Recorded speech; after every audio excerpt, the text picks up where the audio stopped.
which is just not something that's going to happen with digital PR. You're always up against the news cycle. You're up against what your competitors are working on and pitching. So there's no guarantee. And I do think that the people who guarantee links are putting themselves at a disadvantage and potentially the whole industry at a disadvantage doing that. We didn't even talk about the potential risks, right? Like link buying is against all of Google's policies, right? And so that's the kind of the big caveat we always say. If you're doing it and you're having success, good for you. You figured it out how to do it. But there's always going to be that potential that Google could pull the rug out from under you. I think there are definitely a lot of patterns that they can glean more easily these days. And to me, if your site exists on a linked database, you are potentially in the sights of Google. It might not be you that gets penalized. It might just be all of the sites that you've bought links on, which ends up making all that money that you spend and all that time worthless. If I was like Coca-Cola, right, like links don't matter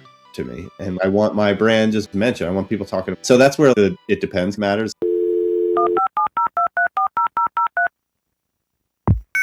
Hello and welcome to this week's episode of Search with Candour. I am your host, as always, Jack Chambers-Ward, and this is the podcast where I interview the best and brightest across SEO, digital PR, and digital marketing.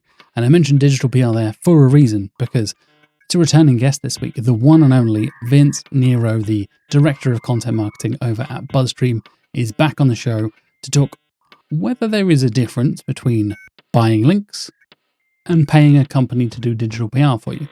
It's been a bit of a hot topic in the industry over, I'd say, the last couple of years or so at least.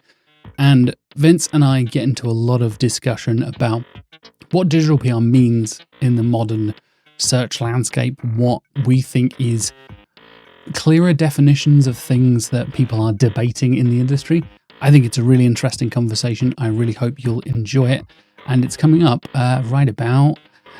No, not yet.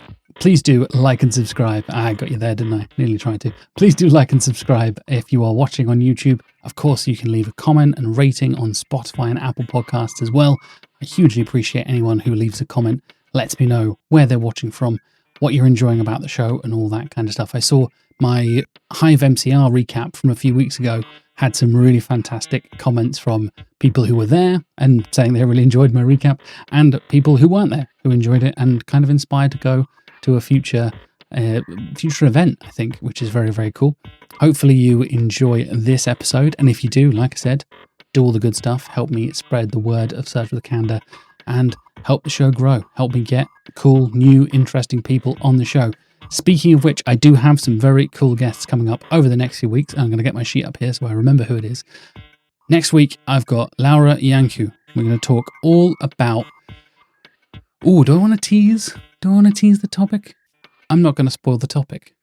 I'm just going to tell you. Laura Yanku is on the show.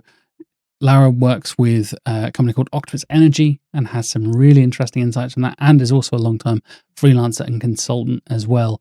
And we're going to get into a lot of interesting discussions. I think for me, it is a big kind of topic about how do I want to tease this? I'm trying to think, how do I tease you with the topic? It's the thing a lot of people are talking about when things like SEO and UX crossover. And I'll leave it at that. I'll leave the tease at that. And the following week, I have the one and only Josh Bashinsky joining me to talk about ethical marketing and evidence-based marketing and why they are more important than ever in this AI search era we're in. Josh is a fascinating guy, has both a marketing background of over 20 years and also has an academic background in ethics and philosophy as well. So we get into a lot of discussion about what modern ethical marketing is, how to use AI, how Josh is using AI in his workflows, and what does evidence-based approach to marketing look like in 2026. It's a really interesting conversation, and you can enjoy that in a couple of weeks as well. Now, without any further ado, no more teasers, I promise. Please do enjoy my conversation with Vince Nero about whether buying links is kind of the same as digital PR. My guest this week has over 10 years of experience in marketing and PR. You may recognize him from speaking at conferences around the world, most recently at the Digital PR Summit here in the UK. and possibly hosting the BuzzStream podcast or his previous appearance on this very podcast as well. He is the Director of Content Marketing at BuzzStream. Welcome back to the show, Vince Nero. Thank you, Jack. What's up, man? This is awesome. I'm excited. It's a pleasure to have you on, man. I know we've podcasted a couple of times together. We did a little news update a little while ago. We've done a couple of episodes of the BuzzStream podcast. It's great to have you back on. I appreciate you jumping on to talk digital PR. And maybe we'll get into some controversial things, some hot takes and things like that. Yeah. Excited. It's a good Friday topic. Exactly. We're recording on a Friday afternoon, folks. So maybe things will get a bit spicy. You never know. We're tired. It's the end of the week. We're ready to start some fights. And this kind of conversation, this topic came from the conversation we've seen online a few times, right? About people debating essentially the validity of digital PR as we discuss it in our industry. Is it the same as buying links? If you're paying someone else to build links for you and create content for you and all this kind of stuff, why don't you just buy those links as placements on another person's website? I've seen a lot of people argue this. I've seen back and forth and various different things. I will cede the floor to you, sir. How are you feeling about the comparison between digital PR, which I know is a topic very near and dear to your heart, and it being compared and equated to people buying links? Yeah, I mean, to me, it just doesn't make a lot of sense.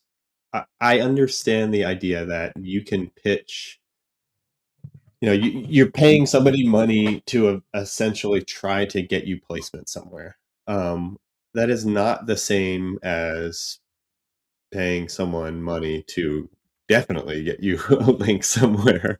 I mean, I think that's where some of the nuance comes and some of the pushback you get as a digital PR agency or firm or consultant, where people expect some type of monetary or some type of guarantee if you are paying them money, right? Which is just not something that's going to happen with digital PR. You're always up against the news cycle. You're up against what your competitors are working on and pitching, and so there's no guarantee. And I do think that the people who guarantee links are putting themselves at a disadvantage and potentially the whole industry at a disadvantage doing that. Yeah, I think it's I saw a comment the other day that was somebody saying the advantage of just buying links. Obviously, like you said, you kind of get to decide the placement, right? You just get to choose, like, yeah, sure, I'll just pick this publication, pay a certain amount of money, and it's that guarantee. And their argument against digital PR, bear in mind that this is against digital PR, was that the journalist still has to decide if your story is worth sharing with their audience. I'm like, isn't that good journalism? Isn't that exactly us as consumers and readers of things? Don't you want that quality filter for the content you're consuming? Am I mad? Yeah, like, surely. no. I mean, I think you have to put yourself in the shoes of a lot of these small businesses who have limited budgets and are trying to figure out what to do with the budget. And I mean, that's the pushback I've gotten a lot. So it's like, I have a finite amount of money and I need to get coverage. Am I going to chance that this digital PR agency or this consultant is going to do a good enough job to get me coverage? Or am I just going to go and buy the link on this marketplace? I think that opens up kind of two arguments or two other potential challenges, which is like the link marketplace conversation, which is, I don't know how deeply we want to get into this, but I think it does have a lot of overlap because, and I've done a lot of digging into the past, this idea of like guest posting sites, right? Like when we're talking about buying links, it's typically you're going on a database marketplace. You say, this is the site I want these 5 sites, sort it by traffic, domain authority. They have all these metrics. Some of them have more than others. Trust flow, citation flow, that sort of thing. And you are essentially leaning on the partnerships that these marketplaces have with certain publications or bloggers. And you are at their mercy because they are going to then create a guest post. Sometimes you have editorial, ownership over it, and you can tweak the articles. But honestly, like I would probably think most people don't care enough or know enough to know what a quality guest post looks like. And then you're putting it on that site, right? The people that are doing it correctly are probably really drilling down to the quality and relevancy side of things and making sure that they're placing on relevant sites and quality sites. I just, and they are, really paying attention to the guest post itself and stuff. But I think in the research I've done, it's just that those quality sites are so few and far between. And I will give you a couple of numbers here, Jack, because I literally just did this yesterday, which is why this was a fortuitous conversation to have, I think. So last year I did this big study on it's like 25,000 guest post sites, or like this link buying database, basically. Somebody had given me, they took a bunch of databases and compiled it into this one data set. So then I read the numbers and found, it was something like 90% of these sites were not quality sites. I redid it this time with a database. It was almost like 450,000 sites, which is insane to me. That's a ridiculous number, yeah. But you'll kind of understand what we're working with here. So it was something like 40% of those sites had zero organic traffic. Okay, so like, let's see, 1.37% of these sites were what I'm considering high quality or top tier, and I did that just based off of DR, domain rating, and traffic. So like if they're getting over 100, it's 50, let's say 50,000 page views, organic monthly, estimated page views, or they're over 70 DR is kind of what I'm considering high quality. And then the top tier gets up to like, you have to have 100,000 and DR of over 80, which is kind of like news sites, right? Yeah, it's less than 2% of that entire database, which amounts to like 7,000 sites or something.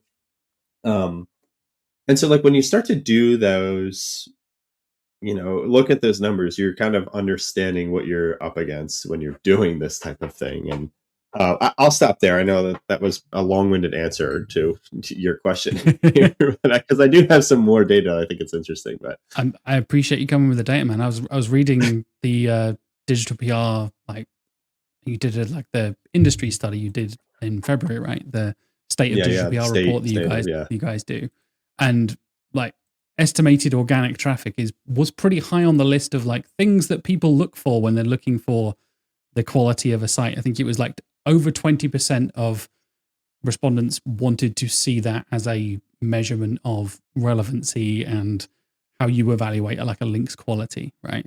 And you're totally right. Like, people are not doing the study that you're doing. People are not doing the things. And yeah, it was 85% of people said domain rating, DR, whatever tool you're using, the equivalent of that kind of thing. And of course, things like relevancy. So the overall site and domain relevancy and page relevancy. And I think that is a big part of, I guess, the debate within digital PR, but let alone with the link buying side of things of like, do you just go for the big household name type stuff? Do you aim for New York Times, BBC, all that kind of stuff, right? These huge, huge authoritative sites that are known world over. Or do you think more niche specific, industry specific, think about their relevancy and go for that sort of thing? I feel like, my, 8 years in the industry now, having never done digital PR, but kind of worked side by side with it in SEO and marketing and stuff, feels to me like there's been more of a shift towards people understanding like industry specific and relevancy being a key thing. And again, your guys' state of digital PR report reflected that. That was the number one thing, was site relevancy, over 87%. So like you said, you can pay for links. It will work in certain cases, right? There is no denying that. There is pretty extensive evidence of paying for links can work and can get you rankings and all this kind of stuff. But there's a thing I remember when I first joined Candour, and we didn't even have a digital PR team when I joined Candour 5 years ago. I'm coming up to my 5-year anniversary in a couple of weeks and hadn't even had that conversation in the industry. We were kind of like, I had a couple of people that were doing a little bit of link building and stuff like that. And had this conversation. I was like, right, but if you're not getting any traffic from that, then like, who cares? And they were like, well, it does like real brand awareness. And, there's that being mentioned and things. And obviously that the value of brand mentions has shifted as well, which I'm sure we'll talk about in a moment as well. But for me, I'd kind of thought like, well, referral traffic, maybe naively coming from the more organic side, right? I was thinking, yeah, you want to get referral traffic, right? I've seen that report in GA4 or at Universal as it was back in the day. That's what you want to be looking for. With these kind of sites, you're not going to get any of that sort of stuff. And like you said, unless you were going through and filtering down and really filtering down to less than 2% of the entire offering, that seems crazy to me. That's like, I feel like not only traffic to the page, but the potential of visitors to your website. And I know click-through rates are not exactly going to be a huge number here, but I would think that would still be something you would be aiming for, hoping for from digital PR and link building.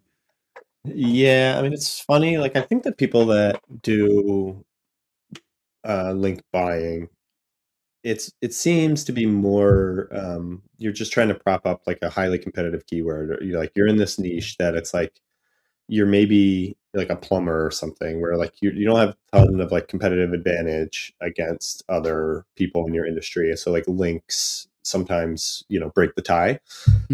So they're looking at just getting placements where you can say best plumber in Ohio or whatever, and so I don't think referral traffic is probably top KPI for them.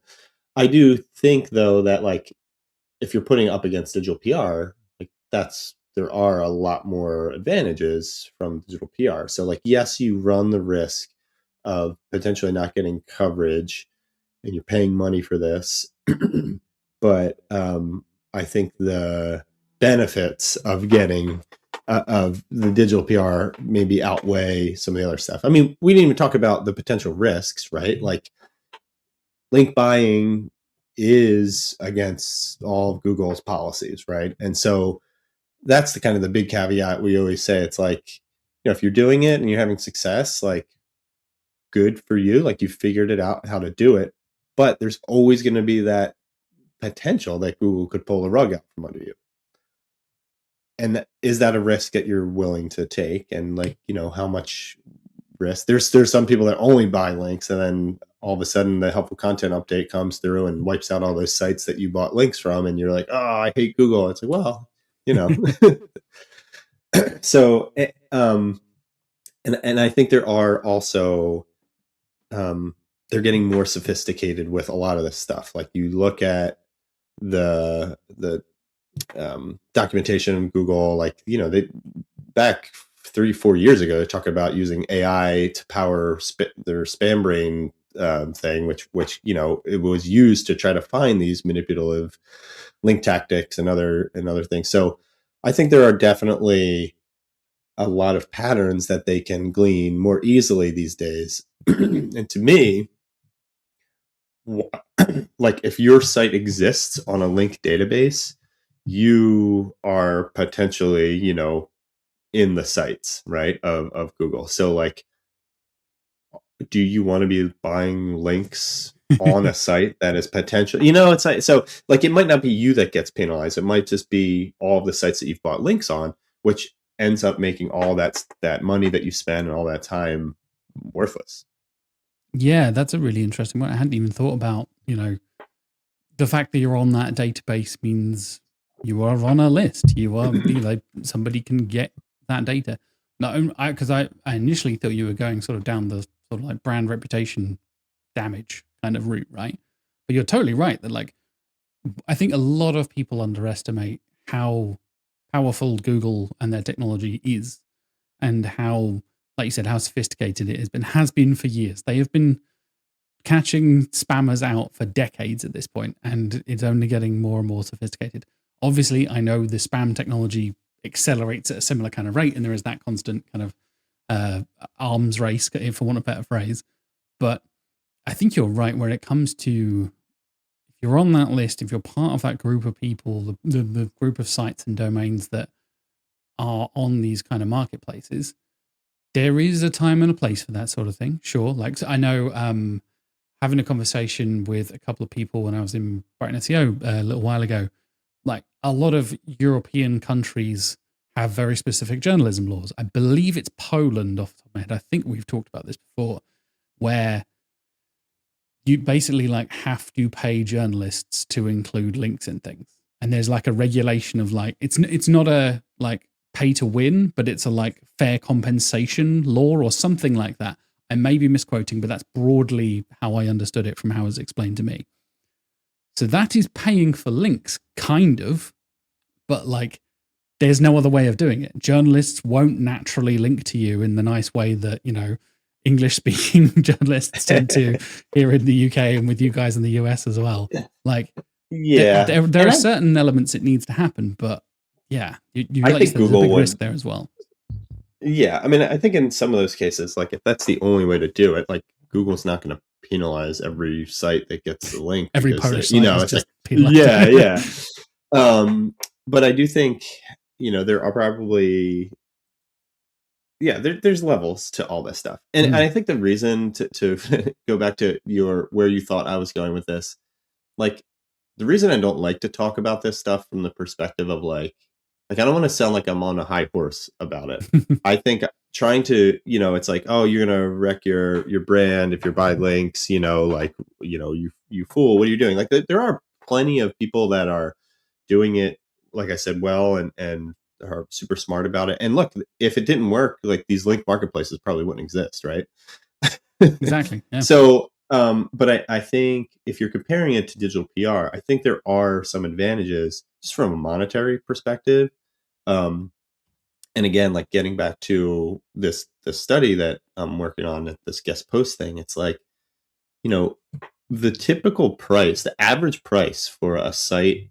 I'm gonna let me see, find my quality site price. Like I said, that I had my little quality breakdown, and it was top tier is DA 81 and over 100,000 traffic. So that's typically that's going to be a news site, right? Yeah. So like that's mainly where a lot of digital PR plays. Those sites, if you're buying them directly from a vendor, cost sometimes, like the average that I have here is $6,000 US dollars. Wow. For a top tier site from these vendors. Now there are like the median was a little lower, so like there are some at the top end that are like pulling that a bit. But even like and this database that I found like had like a range. Even at the low end, it was $3,000 for a link, top tier link. So you start to do the math on some of these things, and it's like, okay, are you willing to spend $3,000 to get this link? And again, like we don't know what that is going to look like. Like sometimes when you dig into these, you find out like, oh, it's a link on Forbes or it's a link on MSN, and it ends up being a no follow link within like some sub profile or some subsection of a site where it's like the executive corner or something, and it's like everything has that under the banner of like these may be editorial or these may be affiliate, commissioned or sponsored, whatever. And so you kind of don't know what you're getting. But let's just say that these are legit. Somehow, they have partnerships with a journalist who's like, I have a perfect, I'm going to slide your link into this. It's more of like a link insertion somehow. So you're paying $6,000 for that or $3,000. We did this big study on digital PR costs and like the average monthly expenditures or contract size from digital PR agencies, and most were like from the 5 to 10K range. Yep. So it's like, okay, are you going to pay a digital PR $10K per month to potentially get you 10, 20, 30 links from top tier journalists, or are you going to pay this one place $3,000, $6,000 to get this one link? So I think there's a lot more value out of a digital PR strategy, because, and especially the ones that do it well, where you're like tying it into, SEO goals, and, say you have a new product coming out and you're putting out content that's going to support those keywords and that sort of thing, or even if it is a brand awareness play, right? And I just think when you get down to the numbers, looking at some of the costs that you have to shell out to actually achieve the same results, you're paying way more buying links from a marketplace than you would from an agency. Yeah, I remember That's big, yeah. Yeah, definitely. I remember having a conversation with fairly early on in my career, like an old school SEO who'd been around for a while, and I was talking to them about digital PR without really knowing I was talking about digital PR, and they were just like quoting the numbers at me of like, oh, back in my that would have cost me 10 grand, that would have cost me 5 grand, I'd have sold that for 12K. Like they were just quoting numbers at me, and I'm like, what, really? Jesus. Yeah. And then exactly the same there, like 3 to 6K. And like you said, the average one was like 34% of respondents gave that like 5 to 10K range for a monthly digital PR retainer. So it's like the balance, I think the risk versus value balance, right? That's got to be the calculation you're doing as a business. And it is the risk of there is no guaranteed links in digital PR versus there is guaranteed links in buying, right? But the value of you could get stuck in some little subdomain that nobody has ever seen, probably is not even indexed and all kinds of stuff, or you actually get coverage on a huge website that is relevant to you and your business, or like we said, worldwide household name type stuff as well. There's a real kind of, I think a lot of people see like, oh, it's the risk of digital PR, like the comment I mentioned earlier of like, oh, you have to go through journalists' quality filter and stuff like, oh, how annoying. I'm like, this should, if it was easy, then everyone would just rank for everything. Like the classic thing of like, why don't Google just tell us their like ranking factors? Like, because then everyone would be the same, and it wouldn't like, that's not how the world works. Why doesn't everyone just get paid the same amount of money? That's a redundant thing that makes no sense. Like, oh, no skills matter. Like, okay, cool. The playing field is equal in marketing for some reason. Like, that's not how the world and society works. But people seem to have this weird, like, oh, it's not fair that the journalists get to decide. I'm like, well, have you seen a journalist's inbox? Like, Jesus, they're absolutely insane. I know you had this great conversation with Jay Denby and Sam Forrester recently talking about like the dynamic between journalists and stuff like that, right? Like how to pitch properly, how to get into an inbox and be standing out and all this kind of stuff. That is where the skill lies a lot of the time, right? Yeah, and that's what you're paying for, hopefully, right? Like, and no doubt it's getting harder, but I still think the data has shown that like 2000 the core update, the helpful content update in 04 or 2024, that really took a sledgehammer to a lot of these guest posting sites. And I think that's why you see that stat I gave where it was like, 30% or whatever had zero traffic. I mean, looking at some of them, and I'm being careful not to like call out any sites in particular. Like even in the study I'm doing, like I don't want to put these sites on blast because I do think people are like weird about that. But like there's pretty clear signs when you look at the websites. Like you can tell that they're low quality, and they are sites that just exist just to give you links. And I will say there's one that I could probably call out because it's buzzstream.co.uk, and it's like this like cheeky phony bastards news site. And it's what you see a lot of the times, and like these types of sites make up, I think, a majority of these marketplaces where it's like this is kind of a news site, but not really. Like it has some aspects of it. There's like a little ticker on it, they have some like sports news, but then every now and then it'll be like, here are the 10 best types of coffee filters. And you're like, what? Mm-hmm. Like, it's like clear. Here are the best plumbers in Yorkshire. It's like, you can clearly tell. So yeah, I mean, I'm just saying that to point out that like there are clearly things that like that used to work, and Google, definitely got rid of a lot of that crap. out there, but I still think, there are sites that are like these quasi sites, or, I mean, we didn't even talk about things like link exchanges and, because I put a lot of that in the same bucket. Like, I think it works until it doesn't kind of thing. And like, um, eh, typically with a link exchange, you are also on some type of database, right? You're on some type of spreadsheet where it's like, hey, there's these online communities where it's just like, hey, you can go in and like, let's exchange a bunch of links. Like, we're all in here looking for link exchanges. And even if it's A, B, C link exchange, where one's exchanging to the other, who's exchanging to the other to like obfuscate a bit, the very fact that you are on some type of list and exist in some type of community where everybody does it, I think it's that, like, Brian Dean called it like the bad neighborhoods thing, where it's like all it Yeah, takes is like one person to kind of soil the yeah. whole thing. So I do think that stuff is worth considering and being aware of. If you're doing it, it's like that is a big risk, even if it's working in a small level.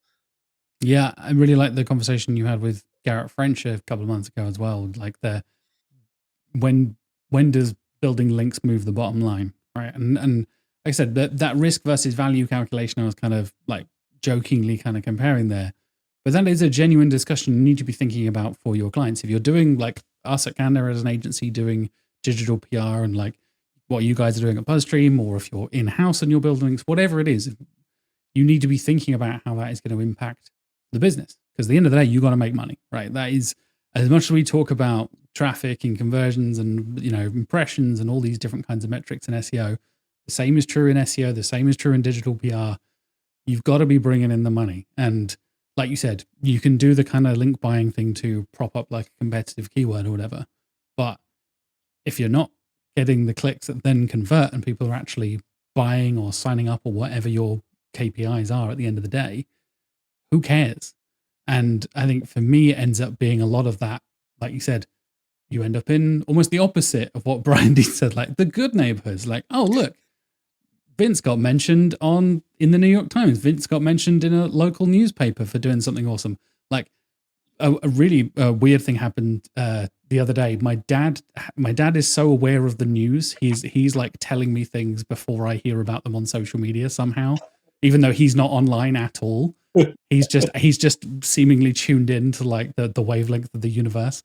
And Yeah. he said like, hey, is your Brazilian jiu-jitsu coach called Simon? I was like, what?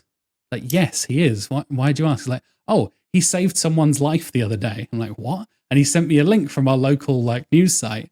And this guy was, I think it was like running in like a marathon or something like that, and collapsed while he was running.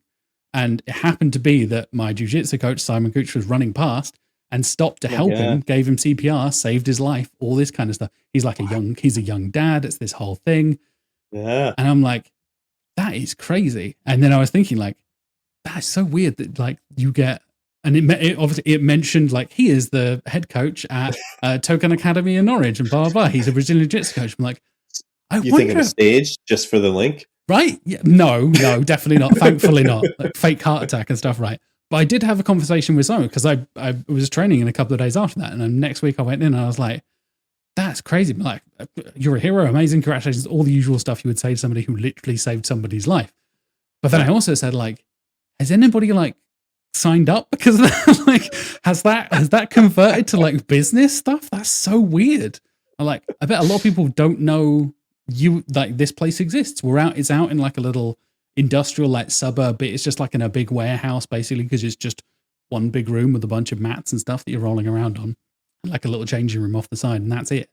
And he was like, weirdly enough, yes, I've got a bunch of phone calls and like people have been talking to me, and he mentioned other news sites calling him and stuff like that and then trying to get in contact. And I think that is another thing of digital PR that we don't talk about enough. Not even the syndication necessarily, although that is a valid thing that happens a lot in news, is that the way news spreads, right? If you and I do something crazy and we break some news or whatever, you get an exclusive first thing with a particular publication, but then other people also want to talk to you. And you don't just get that one link you buy, right? You might get further coverage, you might get more things. Doing things like data studies and all this kind of stuff allows you to have that asset, that statistic, that real tangible thing that you can reuse, repurpose, people can reuse and repurpose and still refer to you. For me, I think that's what the thing I often notice is like the biggest difference between digital PR is the potential for it to be that long-term or widespread or even both sometimes. Because I know Mark had an example. I think we talked about it when Mark and I were on the BuzzStream podcast, which I think comes out in a couple of weeks. And we were saying about Mark did a campaign, I think it was for Expedia, and he did a like buy real estate on Mars for a real estate client or something like that, because it was a April Fool's type thing. And that continued getting them links for like 4 or 5 years after he did it. Like he's been with Candour for like 10 years. This was pre-Candour and it's still live, still getting links to this day because it's fun and silly. And like they did a little video and stuff. I was like, that's the power of digital PR, right? That is an ongoing thing that continues to drive funny humor in value to customers in that way. But also that's that long-term brand recognition as well, right? Like, oh yeah, oh, that did pop up again. I saw that again in the news, that kind of thing. Yeah, I mean, if we're just getting into some of the benefits of digital PR, I mean, I think you highlighted two big ones there, and it's this idea of like typically with the guest post thing, if you're buying links, you're not you're buying links to that someone's going to place somewhere else, right? Via a guest post is typically how they do it. Sometimes it's like a link insertion, but with digital PR, most of the time they are creating an asset that lives on your own site and then pitching it out. And I think you and I even talked about this when you came on our my little news roundup thing. Like I think there was an Yes. example of a site that did not have like the asset on their own page. It was just something they were pitched out. And I always think that's a missed opportunity because of a lot of the stuff you're saying, where it's like you can, if it is a good campaign and it's evergreen, like you can get a lot of coverage over time. There are potential opportunities to redo the study if it, on a yearly basis, on a quarterly basis. And I think that's kind of some of the stuff that people struggle with. Like you take your small plumbers, like if you're a small site, you're like, well, what do I have, to talk about? Well, it's like, I think the survey thing is pretty much accessible to everybody, Yep. right? It's just a matter of like having a good one. And if you can tie it to your brand where, and this isn't a survey, but let me give you an example I can think of in the like service space. So I think it was Terminix. And basically they put out this study where it's like, here, based off of calls that we get, these are the most how they say it, like the most infested areas of the United States for it was like mosquitoes or ticks or something, and it was basically just this, or maybe it was like rats or something. So basically saying like these are maybe like the most prone areas, or like the most popular areas for rats or whatever. And so like this idea of like, I have this proprietary data, I'm going to lean into this takeaway that only I can say, right? But it also is kind of cringy and it's like newsworthy. It has some emotion tied to it.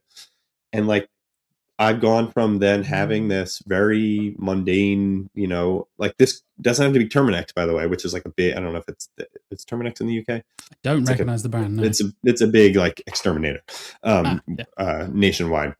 So like, even if it was a local exterminator, but you had that data, like, I think that's killer, like that's something that anybody could do.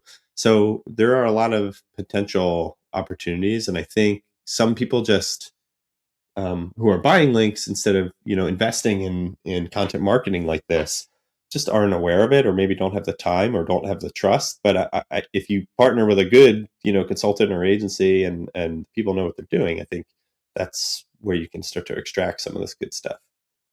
Yeah, like you said, I remember we talked about this when we did the little news recap, and we were talking about the power of that owned asset, right? Actually having your own thing, and importantly, as you said there, hosting it on your own site, and not just like, here's the graphics, do it on your own website. And as much as we've seen, we're even seeing in the SERPs now, right? Google is now generating its own visualizations, tables, charts, all kinds of stuff.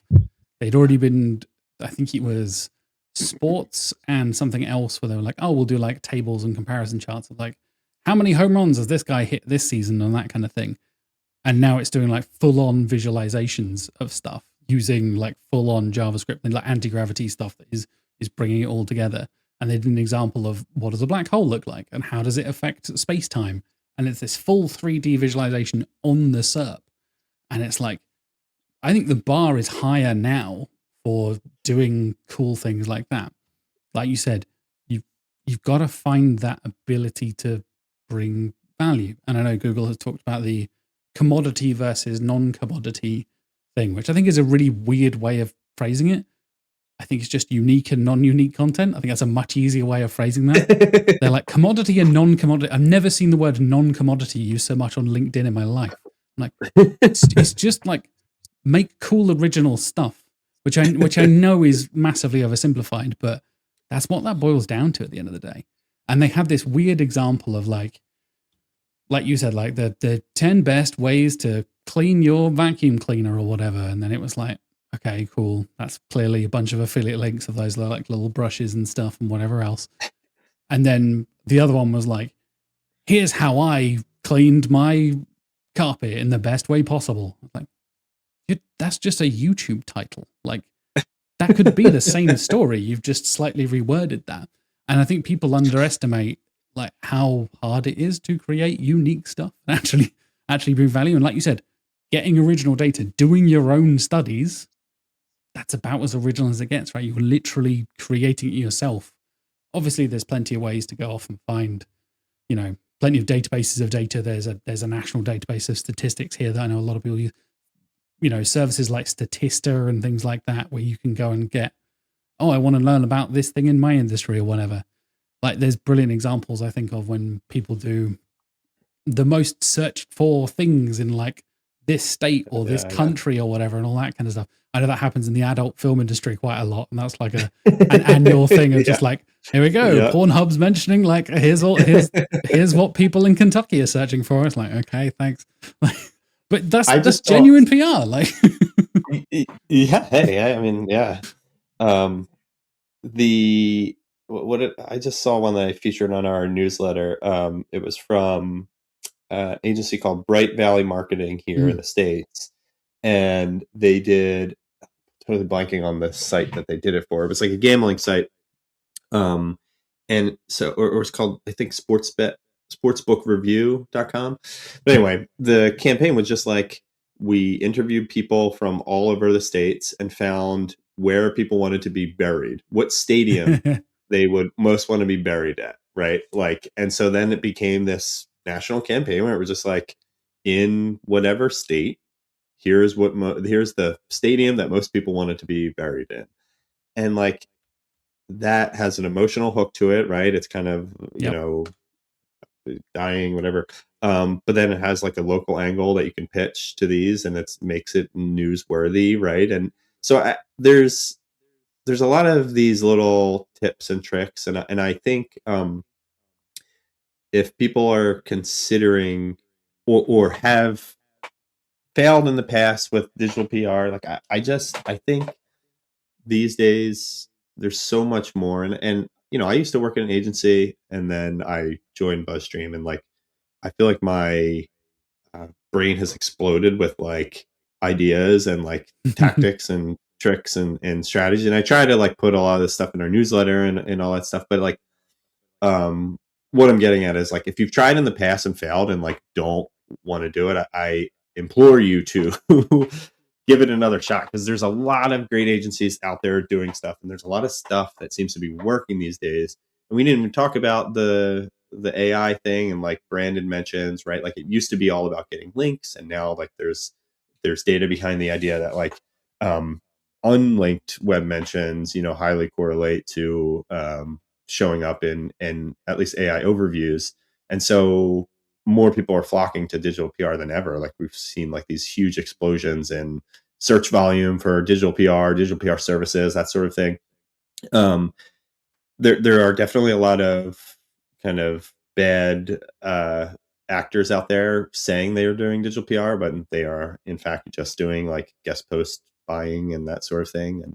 And so definitely keep your eyes out for that. But I think there are a lot of people doing the kind of stuff that we're talking about here, where it's like proprietary data and like giving a journalist a solid story that has some type of emotion and like timeliness to it. Like there's a lot of things that I think you can do that I've at least learned in the past few years that can really help safeguard a lot of this and de-risk a lot of the stuff that we're talking about, where it's like, hey, it's not a guarantee. It's like, well, you can get pretty darn close to a solid campaign. And, I think there's a lot of value in it. Yeah, And look, definitely. I'm not just saying that because I work at BuzzStream. Like we, like half of our audience does link building. So I'm not just like, like just saying do digital PR because that's what, BuzzStream is for. Like a ton of our audience uses it for guest posts and like that sort of stuff. So I just think it's definitely. where there's a lot to it. Yeah. Yeah, absolutely. That, like you said, the shift in value of unlinked brand mentions is a topic that's come up a couple of times on the show. From a tool side of things, from you guys at BuzzStream, from that side of the industry, have you seen more people like talking to your customers or people inquiring with you guys about that kind of thing? Are people more clamoring for unlinked mentions as a specific service, or is it more that like people are less caring about whether it's a linked or an unlinked thing? Yeah. I think it seems like clients are coming to agencies these days saying, I know digital PR is supposed to help with AI exposure. And that's kind of as far as I've gotten with people. I don't know. I think with the agency side of things, like it's made the sell a lot easier because you can say, before you had to be worried about a no follow link and a unlinked mention and all that stuff. But now there's a value that there wasn't before. Yeah, yeah. How would you? I'm going to get you to do a little bit of this or that, I guess. If you could take a unlinked mention, we'll use, say you're doing digital PR for BuzzStream, because obviously. Would you take an unlinked mention on one of those household huge websites, very well reputable, genuine, New York Times, BBC, etc., etc., etc., that kind of thing, or would you prefer a linked mention on a smaller, more industry specific site? And I guess, I'm Yeah. talking in very broad like terms there of like, and you may want Yeah. to literally do the maths of like the versus traffic and stuff, but yeah. Right. I think broadly speaking, like the answer I would get a lot of times is like it depends on the goal of the campaign, Now right? you're Like talking like an SEO buddy. It right. depends. Like it really does depend. I honestly, like without all that, I would probably say the link to me is still most important because I don't think Google's going to get away from links. I don't think they can. And I think even with like even the AI platforms, all of like the Common Crawl makes up like such a big portion of I think a lot of these LLMs, and like that's all links, Yeah. like, and so yeah, I still think links are always going to matter. And the relevancy thing, yeah, I think a smaller site, I would make sure caveat smaller, not like super small, because I do think that matters. But yeah, but though if I was like Coca-Cola, right, like links don't matter to me, and like I want my brand just mentioned. I want people talking about, it's like, so that's where like the it depends kind of matters. Like if you're Yeah. just in for brand awareness, or like links aren't super valuable in your area because, or in your industry, or based on your competitors, like you're ahead of them already, like you don't need that. So that there are some things, to weigh in that equation. That's a great point. I hadn't thought about using Coca-Cola as an example there. I don't think I've ever been to coca-cola.com or .uk or what. I don't even know what the domain is. Do you know what I mean? Like, They I drank a Coke Zero with my lunch earlier today and have probably never been on the website. So you're right. There are like examples where who cares if you're linking to our site or not? Because you're going to buy it in stores or you're going to go to the store in person or whatever. Like, who cares about our website in that way? But and they're doing brand still bigger matters, right? campaigns, Yeah. right? Like I just saw today, they're doing some campaign where it's like it's like a Coca-Cola bottle shaped pair of chopsticks. Oh, wow. Okay. I don't know what the connection is. Maybe they're trying to appeal to a new audience or whatever, and like that's the. Trying to like make that work. What? It's like a it's like a big kind of like Yeah. this. And so like they can maybe take bigger swings like that. It's like they're doing these maybe the big billboard in Times Square, right? Like that's never gonna get you ranking number one probably, but like it gets you a lot of views and whatever. Like there's other metrics involved. So like when you get to the link stuff, like I always think there's going to be like the SEO slant to it. Not to say that it doesn't impact brand awareness and that sort of thing, but like talking links, I think people are always going to have their SEO hat on with that. Yeah, definitely. That the mention of Coca-Cola reminded me of something I heard on a podcast the other day. They were talking about the use of AI, and I think we'll obviously we had to talk about AI at some point, right? But perhaps an interesting angle here, because again, I know you covered this in the State of Digital PR report, where you talked about like, have you changed your strategy in response to the advent of AI, and like, are you using AI as part of your processes and stuff like that? And it was like 3/4 of respondents said yes, we have changed or are changing our strategies because of AI. And there is a thing, I can't remember what it was, but I think it was Porsche. They use an example of like Porsche as like a luxury brand versus Coke, which is a everyday, you can buy it in a supermarket kind of brand. And they were discussing the use of AI in advertising and how widespread that is now, where you almost can't see an ad on TV or on YouTube or social media or whatever that isn't AI adjusted or generated or whatever in some way. And it became this thing seemingly, apparently, in like the advertising and especially in like the graphic design for advertising industry, it's become like a class thing. So if you see yourself as high class and a luxury brand, and that's the kind of people you want to appeal to, you use real artists and real designers, and you use the human craft and all that kind of stuff, right? And it becomes a status symbol almost of like, you want to buy a Porsche, this is a real car. This is not an AI generated car. They really do look like this. We drove it up this mountain road, whatever it is. Right. Coke, who cares? You want every family and their kids to be drinking Coke. We don't care if you're, a millionaire or, on the poverty line. It doesn't matter. We want everybody drinking Coke. So screw it. Who cares? We're just going to churn out AI generated stuff and it doesn't matter. Yeah. Have you had any sort of like conversations with digital PRs, with journalists and things like that about that kind of use of AI in their creative and in things like that as well? There's a couple people that have said stuff like that. Like I've always made the joke where it's like, the like made, or like organic, if you're like an organic food versus not organic, whatever, non-GMO, like to have that stamp of like, we're a non-AI agency or something. Like, I think that will become a differentiator. Right now, I think the writing portion seems to be what people lean on, where it's like, we're not going to write with AI.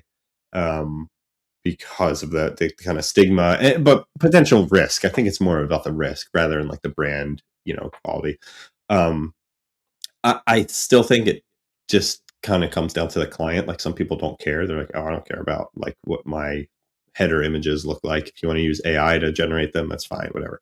That to them, that's rearranging deck chairs on the Titanic, while the ship is going down kind of thing.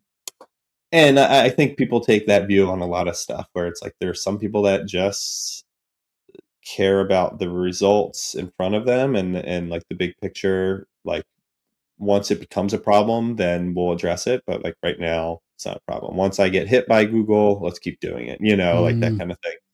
I want to ask you this though, Jack, because I know, when we started talking about this, I think Mark had posted something about this, and specifically a screenshot from Joe Mueller about how he likes digital PR, and this was something like he wrote in like 2020 or something. People still really like it, but it opens up that conversation of the like, when Google says to do something, do we trust them, right? And I want to also make the connection to, because recently I think they updated their spam policies to talk Yep. about AI stuff too, where it's like, if you're using AI to manipulate the search results, that's also considered spam. What's your take on that? Like, if Google says to do something, do you not do it, or do you or if like they say to do something, but like a case study shows that it doesn't really matter? Like, what's the take there? I think for me, there's a divide between Google as a company and then like the search relations team. So like I've met most of the people in the Google search. I've met John, I've met Martin, I've met Lizzie. I've not met Gary yet, but I've heard he's exactly how he is on the podcast, just as dry and abrasive as you can imagine. But John is a super sweet guy, super lovely guy. I know I talked to him about like mental health stuff and chatted about me getting diagnosed with ADHD and like going all that kind of stuff. They're just people. A lot of that like search relation team, I think they get a very unfair battering from online. Like I talked. Martin spoke at Search Norwich a couple of years ago, and will be speaking again at Search Norwich XL. Martin is one of the nicest guys, despite being German. He's very lovely, and I can say that my partner's German. I'm allowed to, and he's just like the nicest guy. And he explained like how many emails a day he gets from people saying like, Google ruined me, or like your JavaScript doesn't work, and all this kind of stuff. And I'm like, that's probably more emails than I've received in my entire career. Like that is absolutely ridiculous. So Yeah. I take everything with a grain of salt. Like I am an inherently skeptical, cynical kind of individual. I never just take anything at face value unless I can, I will go out and verify it myself if I can. But what John said is sort of like you said, it's a shame it gets bucketed in the same spammy link building-y stuff. Digital PR has its own value. And in some cases, it's even more valuable than technical SEO. I'm paraphrasing John there, but that was broadly his statement. And something, fun enough, you mentioned Mark there, something Mark says a lot is like, grey hat SEO is kind of bullshit. You either stick to Google's guidelines and you do like white hat, create quality content, Google kind of stuff, Google approved kind of stuff. And Mark Webb says, if you're going to cheat hard. Like, because there's no real point. Say, for example, you and I are creating a site together, Vince, and, you're writing great content and you're doing this thing, you're doing video, you're doing podcasts for us, all this kind of stuff. And then I bias a bunch of links. I was like, well, I'm potentially, again, the risk we were talking about earlier, right? I am putting at risk all of the hard work that you're doing to be a legit, expertise gathering expert in the field, all that kind of stuff. And I just bias a bunch of links, we get penalized and we lose all of our traffic and we go out of business. Like, pick a lane. Like, you kind of got to commit either way. I've been very much white hat my whole career, pretty much. I've never kind of gone into, we mentioned like the September 2024 helpful content, like the niche sites that all got absolutely smashed and stuff like that. I never went in down that route, pretty much. I've always just kind of been podcasting, creating content, doing SEO stuff because I like talking about stuff, and that weird enough how it turned into my career, I guess. But in general, I'd say I'm far more aligned with like follow Google's guidelines, but test, experiment, verify it for yourself. Don't just do the whole like create quality content and you'll get loads of links and loads of traffic. Like, it's not as simple as that. But in general, I think Google, and again, I'm speaking about the search relations team here, like the people who speak to the SEO industry and the digital PR industry and us as digital marketers directly, I think they generally have good intentions. Google as a corporation, like seeing the amount of things coming out of Google I/O recently, interviews with Sundar Pichai, I find Pichai kind of unbearable in interviews because he doesn't really say anything. It's classic CEO of a massive multi-billion-dollar corporation, right? Unless you're completely off the rails like Elon Musk and you just don't care about getting sued, he is very, very particular and very careful with what he says publicly. So he was on, I don't know if you watched the Verge cast, always have their like decoder thing that they do, and Nilay always interviews Sundar after every Google I/O. Like, I assume their offices are like quite close because it's all Silicon Valley stuff, right? And they have like an annual catch up. And it's one of the few times where Sundar is a bit more friendly and a bit Right. more kind of Yeah. thing. Yeah. But it is all very careful. It is all very calculated, very, funny enough, PR friendly stuff. Like, we believe in the best for the future of the internet. And stuff like, yeah, Right. you also make over $250 billion from ads, which is actually the thing that matters. So Yeah. you don't care about the organic SEO side. We make no money for you. Like, you care about the ad space. Let's be real here. Like, that's the business Yeah. side of things. But he can't say that because, Right. So yeah, in general, as a corporation, I wouldn't trust any corporation that big, to just be honest. Otherwise, they wouldn't be that big. But I think people like John Mueller, people like Martin Splitt, like, they are genuine human beings who want good things to happen and want, people to do good work and to try and help us out in the grand scheme of things, in my opinion. How do you feel about it from your side of things? Yeah, I mean, I agree. They have a tough job. I always feel bad for them. But I one of the things that Lily Ray said to me on our podcast about this topic, I thought really resonated with me, where it was like, typically, and this is kind of borne out on, all the occasions that you see it, where it's like, typically Google will adjust the wording of, their spam guidelines or their whatevers. And when they do that, it's either a harbinger of some update, right? Or it means it's already been rolling out and they're just like kind of uh, backloading, covering Yep. themselves. And so for me, like, that says you should be trying to listen to what they say, right? I don't know if it's necessarily the stuff that John says, because his stuff seems to be more just like reactive and like trying to get. Sometimes he's kind of all over the place, and I do think there's like stuff that happens in the back end of Google, or like the actual technical side of like how the machine learning works and everything, that like Absolutely. Yeah. John and team are not privy to, and they're kind of talking back and forth to one another. And so like I think the documentation maybe matters more than like the stuff that John says, and trying to like take a fine tooth comb into reading into these tweets and stuff.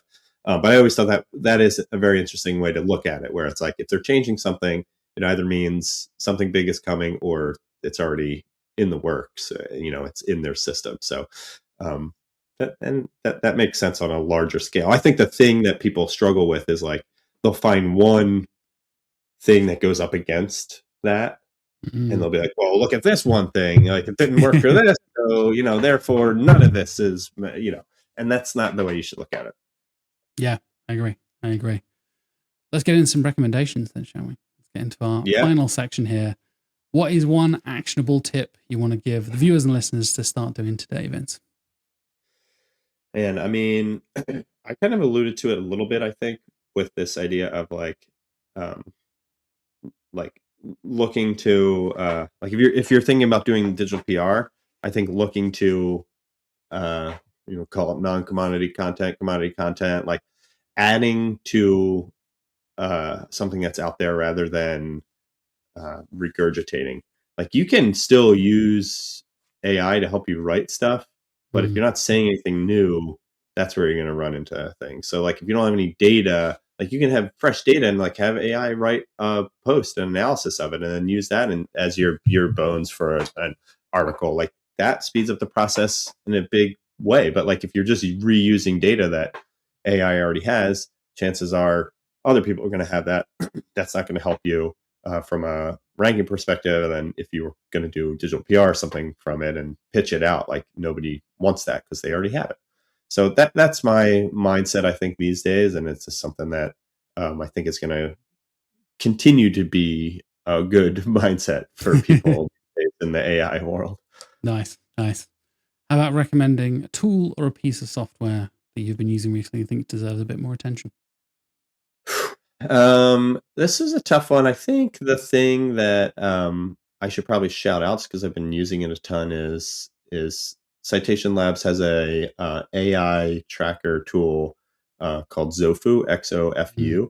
And I've used their data to do a lot of cool research into AI citations and AI mentions and stuff. And I know there's a ton out there. I think the thing that I appreciate with the team is that, it's run by Garrett French. So like, he's like a smart dude. And like, I think they are very much open to, how to make this stuff better. But then also to your point, like, I think their mindset is on the bottom line and like how you can get this stuff to impact the bottom line. And so, I just think that's an important thing for all SEOs. Like it's so easy to get caught up in a lot of this AI stuff and you just lose sight of what the end result is, which is like, if you're not making your company money, like it's gotta, make some changes.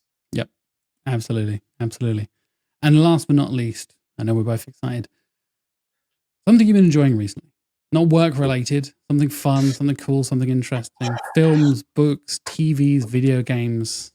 What do you want to talk about? All right. So I'm going to give you 3. Okay. Because Nice. this is really all I've been doing in my spare time. I got Mina the Hollower on my Switch. Hell yeah. Okay. Playing that a ton. I'm gonna hopefully can start playing this weekend. I'm very excited. Yes.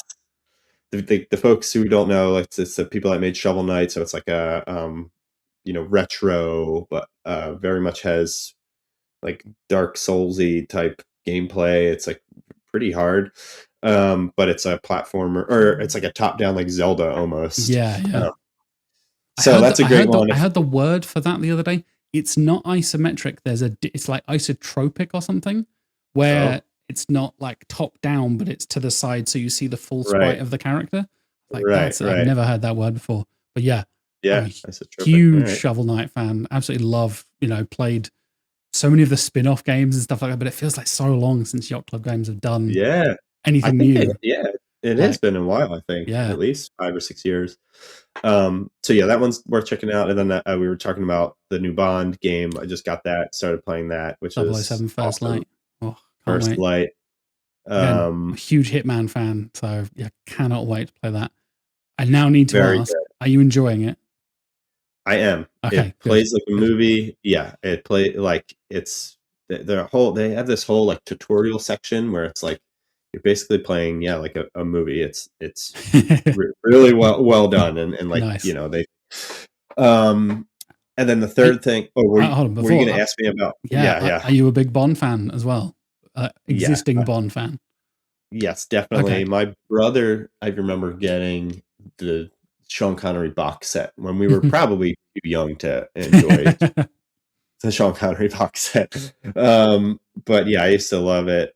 My wife and I started getting into like doing a full rewatch during COVID of all the Bonds. I think we got like halfway through Roger Moore and we kind of petered out. Nice. Because there's a lot of them. There are a lot of freaking Bonds out there. There's 20. Is it 24 now? I think No Time to Die is number 24, something like that. Because I picked up the box set a couple of years ago as well, and I'm like, I keep meaning me and my girlfriend need to like sit down. You have them all? Like, I have it. It's one giant box set. Like, oh my gosh, yeah, amazing. My favorite Bond, I think, is probably Pierce Brosnan. Oh, good choice, sir. Good choice. But really, only because of GoldenEye and like the connection to the video game, probably. Like I don't really even like, and probably haven't seen the other ones. Like I remember Tomorrow Never Dies, or is that what it is? The second Die Another Day, whatever. Tomorrow Never Dies, and then Die Another Day is the third one. And then so like the World Is Not Enough is the third one. Die Another Day is the fourth one. Okay, that's it. Yeah. Okay. So whatever that second one is, where the guy like can't die because he got like a bullet in his brain or whatever. I remember watching that one, and then the other ones with like Christmas Jones and Halle Berry. I couldn't remember. I couldn't tell you anything about this, but I just rewatched GoldenEye recently. I was like, man, it's a great play.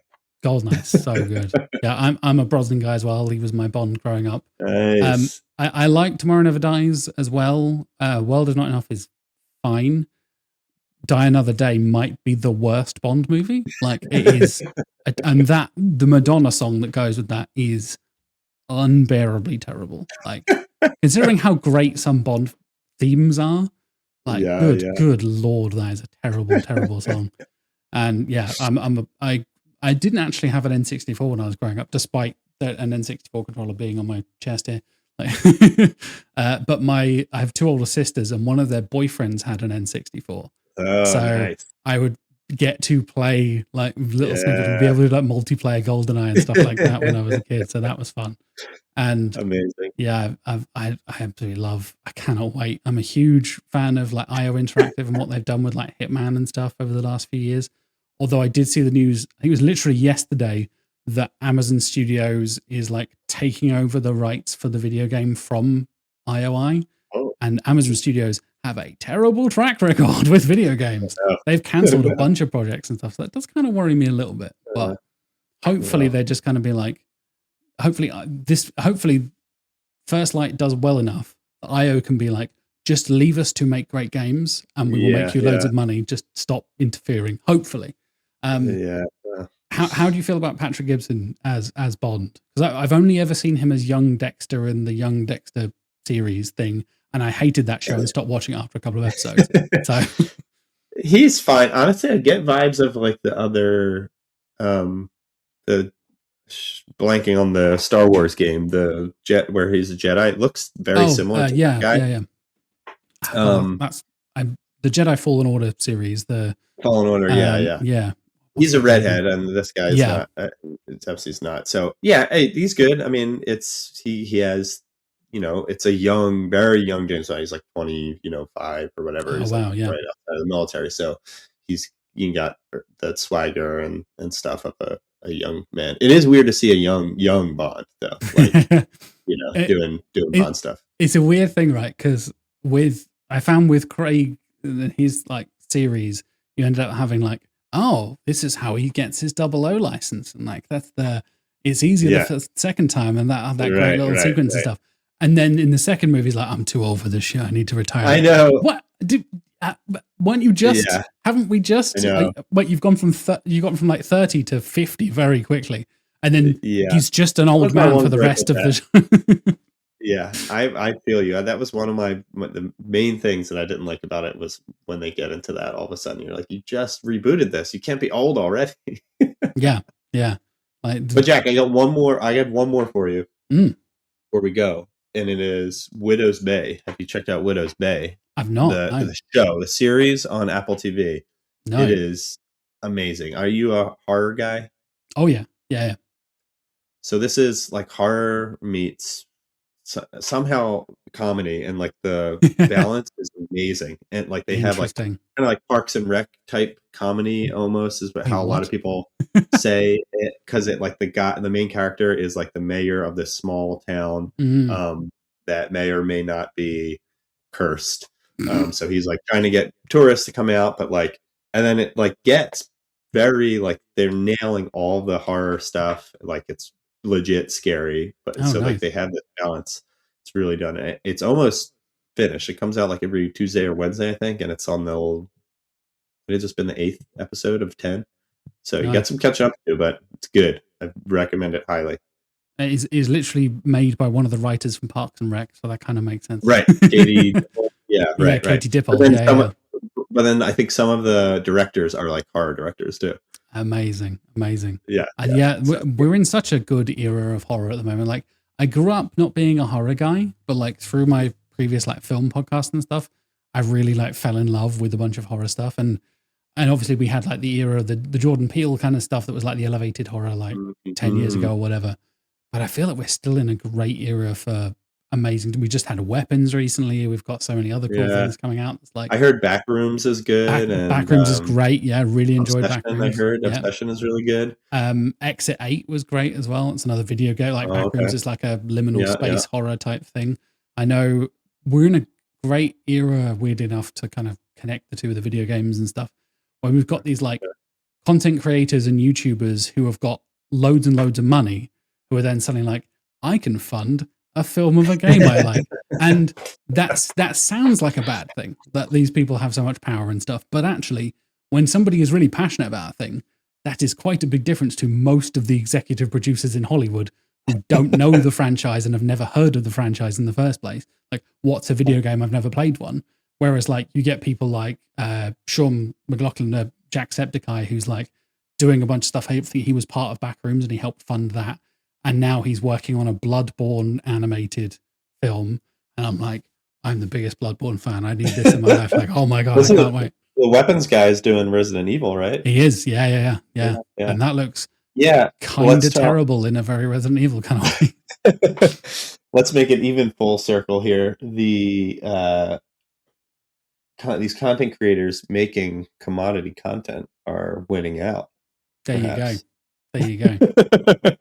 It was not great. They're not buying links. I don't know. That would be full circle, but I felt like they're building their PR and brand. Yeah, something like that. Awesome. Thank you so much for joining me, Vince. It's always a pleasure to hang out and chat. Where can people find you? Where can people keep up with you and what you're doing at BuzzStream? Yeah, I'm very active on LinkedIn. We have our newsletter. It goes out every Friday now. We also have a podcast that, Jack and Mark are going to be on in a few weeks. I think that's it. Nice. Go to BuzzStream.com, go and check out the podcast, BuzzStream.com. check out the newsletter, all that kind of stuff. I'll do yourself for you, mate. Don't worry. I'll put links for everything. You can go and check out the previous episode Vince and I did. It was like benefits of digital PR over a year ago now, I think it was. And yeah, we'll link for everything. BuzzStream, your LinkedIn, all that good stuff. State of Digital PR report and all that stuff in the show notes. So go and check that out, folks. Thank you so much for joining me, Vince. It's been an absolute pleasure. Thank you, Jack, for having me. Likewise. And that wraps up this week's episode. Hopefully you enjoyed my conversation with Vince as much as I did. I really enjoyed catching up with Vince. And as I mentioned in the episode, Mark and I will be joining Vince on the BuzzStream podcast in a couple of weeks as well. We actually recorded that. If you've ever seen how Mark and I record the episodes when we're here in the studio, we did that, where both of us were here in the Candour studio and then remote with Vince in the US. And it was a really interesting conversation, basically addressing the state of what we think link building is and digital PR and modern SEO and where all those kind of questions lie. And it's a really great conversation. I will add a link to the show notes once that episode of the BuzzStream podcast goes live as well. And like I said, go and follow Vince, go and check out BuzzStream. They are not sponsoring us. We are just a genuine customer of theirs here at Candour. Go and check out all the links in the show notes and description. And say hi to Vince and let me know what you thought of the episode. As I mentioned at the start of the show, next week, Laura Yanku, and the following week, Josh Baczynski. We're going to have some really interesting conversations about search experience optimization, SXO, with Laura, and talking about ethics and evidence-based modern marketing with Josh. So stay tuned for those episodes over the next couple of weeks before we head into July, which is crazy, the second half of 2026. If you've watched and listened this far, I hugely appreciate you. Thank you for watching and listening right to the end. You're my favorites. Don't tell the others, but you're my favorites. I appreciate you. And I, of course, will see you next week. Thank you so much for watching and listening, and see you then. Have a good week.